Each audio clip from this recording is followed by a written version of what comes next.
সব জায়গাকে ছেয়ে যায়, এমন কোন জায়গা বাদ থাকে না যেখানে অন্ধকার ঢুকে না। ঠিক কিয়ামতের আগে ফিতনা সব জায়গাকে ছেয়ে যাবে। পৃথিবীর যে প্রান্তে মানুষ থাকুক, যে মানুষই থাকুক, আলেম গায়রে আলেম, কেউ রক্ষা পাবে না, সবাইকে ফিতনা ছেয়ে যাবে।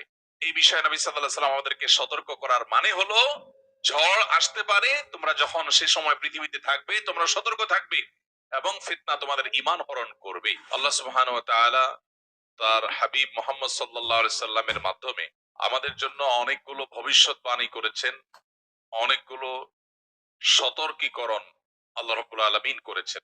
যে সমস্ত ভবিষ্যৎবাণীগুলো আমাদের জন্য গুরুত্বপূর্ণ, অতীব গুরুত্বপূর্ণ, এবং যে সমস্ত বিষয়ে আল্লাহ রাব্বুল আলামিন তার হাবিব মুহাম্মদ সাল্লাল্লাহু আলাইহি সাল্লামের মাধ্যমে আমাদেরকে সতর্ক করেছেন, সেই বিষয়গুলোর মধ্যে থেকে অন্যতম একটা বিষয় হলো, পৃথিবীর আয়ু যখন শেষ হয়ে আসবে, মহাপ্রলয় মানব ইতিহাসের সবচেয়ে বড় ঘটনা,